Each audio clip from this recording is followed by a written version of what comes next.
बंधु माने आजिरो एही कार्यक्रम को आपण माननकु स्वागत। आजिरो एही कार्यक्रमटी कन्या राशि व्यक्ति विशेष मानक पई बहुत गुरुत्वपूर्ण अटे, कारण कर्म फलदाता एवं न्यायदाता शनिदेव बकरी मार्गी हेबा पई जाउछंती, जाकी 15 नवेम्बर 2024 को शनि बकरी मार्गी हेबा पई जाउछंती।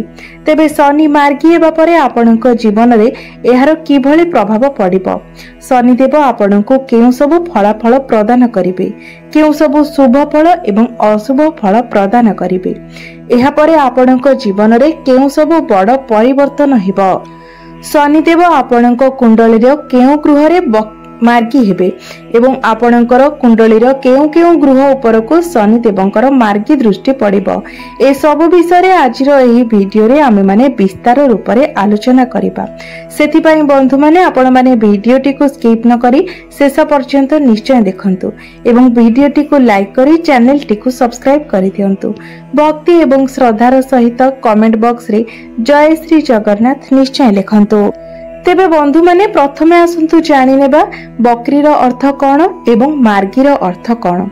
बंधु माने जेतेबेले कोनोसी ग्रह सूर्यंक ठारू निजर दूरता बनाई नै थांती एवं निजर सठिक गति अनुसार गोचर करि पारि न थांती, सेतेबेले सेही ग्रह बकरी हो जाय थांती।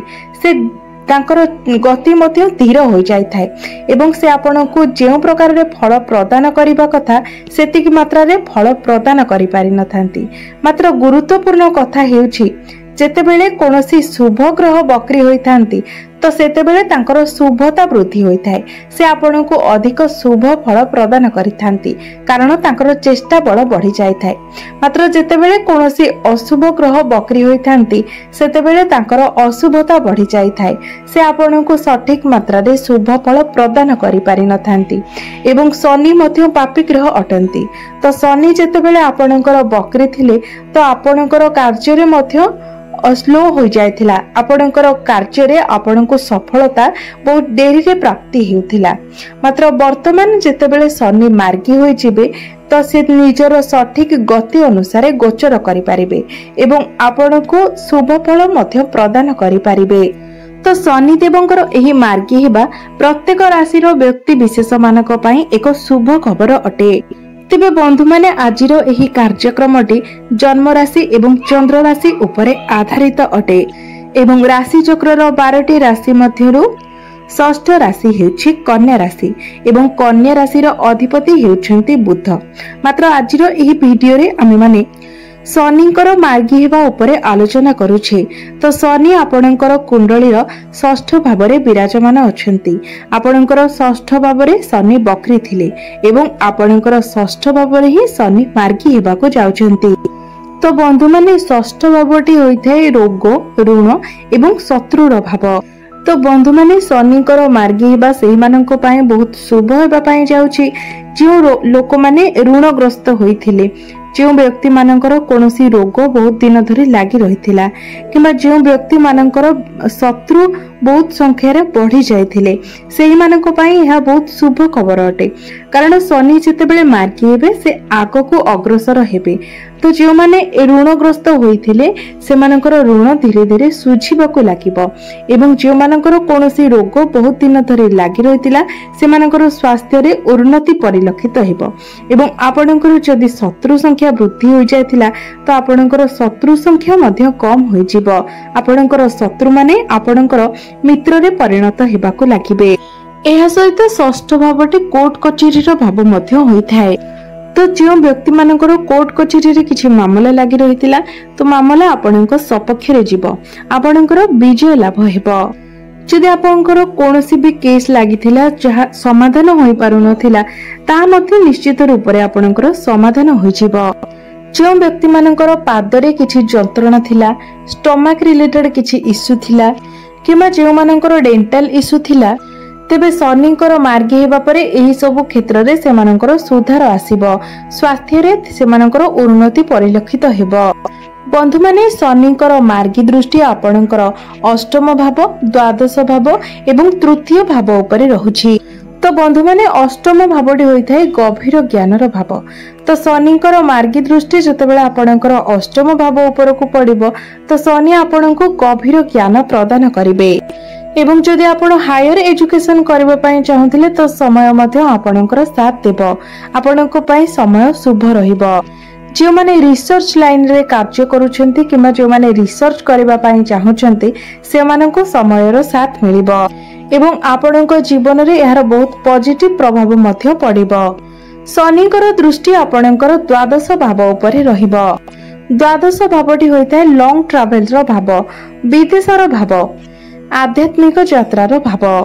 तो एही समय आपण लॉन्ग ट्रैवल करि पारंती, विदेश यात्रा करि पारंती किबा आध्यात्मिक यात्रा मध्य करि पारंती। आपण एपरि कोनोसी स्थान को जाई पारंती जे स्थान रे मन को बहुत शांति मिली थाए।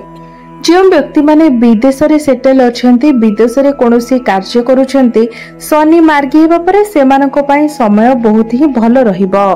आपणकर कैरियर रे किछि चेंज होई पारे जाके आपणक पई पॉजिटिव रहिबो।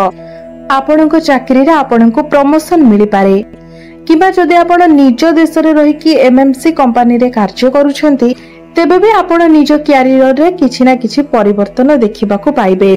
शनिकर मार्गी दृष्टि आपणकर तृतीय भाव उपरको मध्य रहिबो। तृतीय भावटी होइथाय आपणक साहस एवं पराक्रमर भाव, स्मॉल ट्रैवल्स रो भाव। तो जो सब छोट मोट कार्य आपणकर पेंडिंग होई कि थिला वर्तमान जेतेबेले शनि आपणकर 15 नवेम्बर को मार्गी होई जिवे तो 15 नवेम्बर परे आपण सेही कार्य गुडी को रिस्टार्ट करिवे एवं सेही कार्य गुडी को मध्य संपूर्ण करिवार देखा जिवो। आपण जदि ऑनलाइन रिलेटेड किछि कार्य करूछंती तो आपणको पई समय बहुत भलो रहिबो। आपणकर इनकम रे ग्रोथ आसीबो। एई समय आपण बहुत अधिक स्मॉल ट्रैवल्स करिवे एवं सेतिरे आपणको लाभ मध्य प्राप्ति हेबो एवं 15 नवेम्बर परे आपण बहुत अधिक इलेक्ट्रोनिक्स जिनिस मध्य किना किनी करि पारंती। मात्र तथापि भी आपण निजर बाणी उपरे संयमता रक्षा करंतु एवं सब बेले जो संदेह मनोवृत्ति ताको आपण निज भीतर दूरे रखंतु। आपणको भीतर जो कन्फ्यूजन सब बेले लागि रहउची आपण कन्फ्यूजन को निज भीतर दूरे रखिबाको चेष्टा करंतु।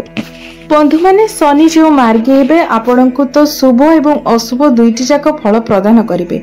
मात्र मोटामोटी भावरे आमे जदि देखिबाकू जिबा तो शनिदेव आपणको अधिक मात्रा रे शुभ फल प्रदान करिबा पई जाउछंती। आपणको जीवन रे जहा भी सब परिवर्तन हेबाकू जाउछि ता निश्चित भावरे पॉजिटिव चेंजेस हेबा पई जाउछि। तेबे बंधु माने एहा थिला शनिदेव मार्गी हेबा परे आपणको आपणको जीवन रे केउ सब फलाफल प्रदान करिवे।